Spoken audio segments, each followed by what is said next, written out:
Hi guys, my name is Nat and this is Chundo.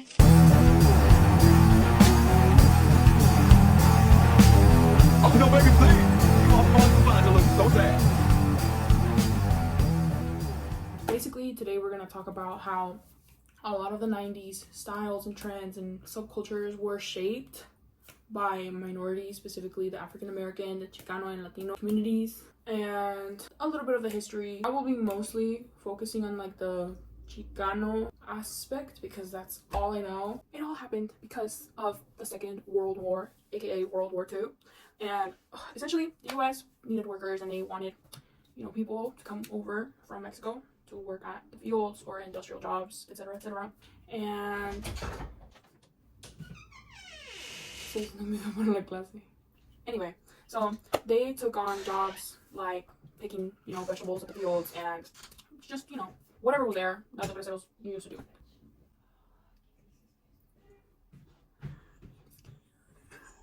I'm editing and I forgot that I mixed up the dates, and basically what I was going to talk about happened right around like World War One, where like immigrants were, made to do all these like intelligence and whatever tests to cross the border by like immigration, but also they were like forced to strip naked, and if you had like fleece or whatever, you were forcefully shaved like your head and stuff.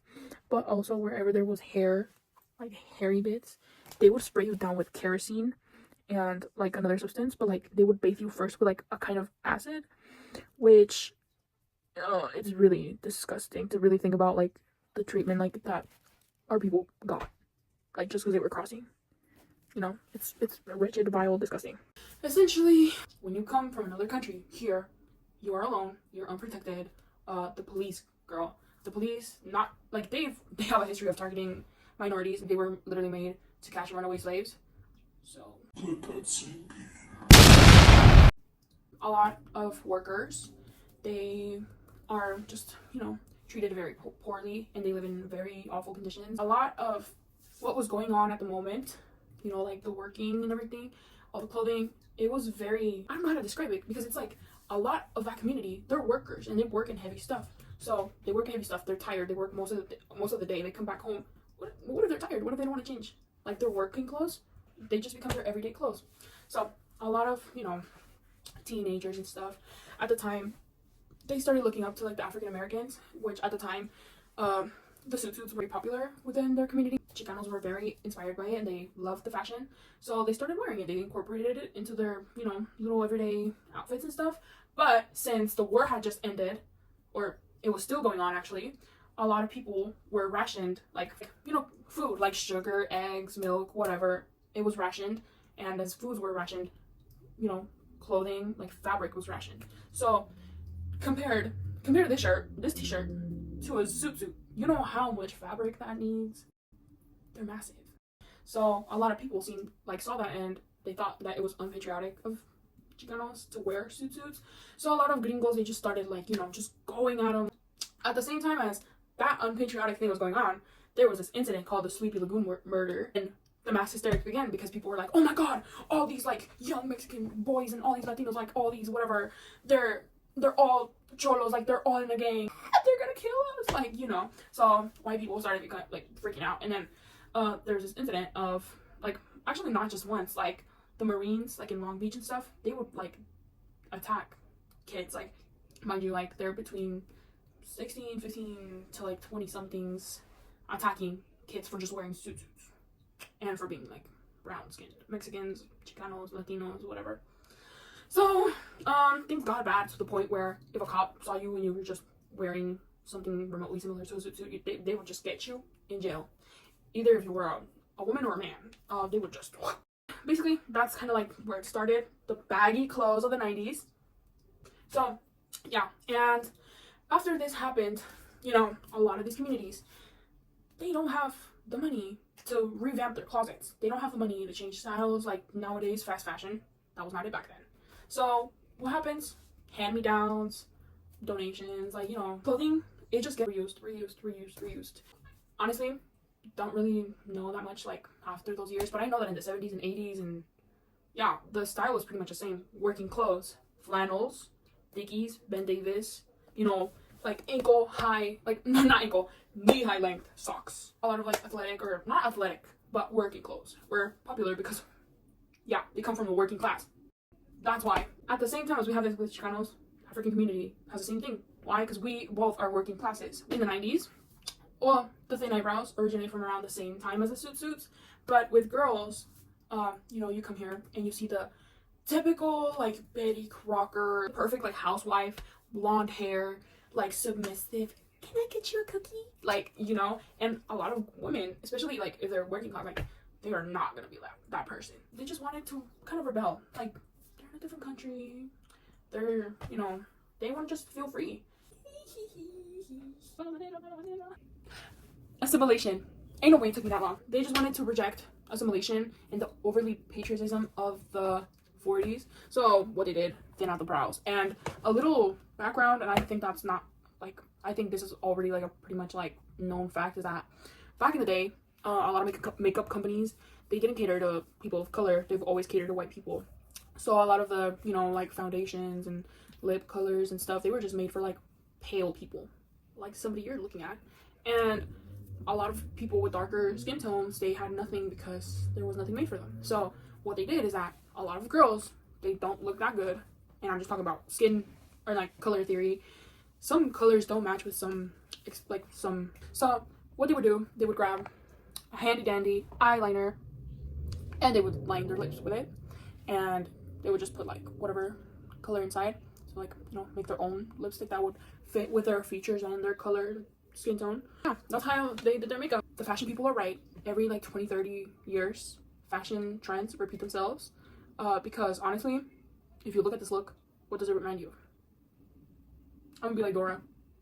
Yeah, to me, it reminds me of the 20s. And of the 20s, specifically some actresses that like come to mind. First of all, Dolores del Rio.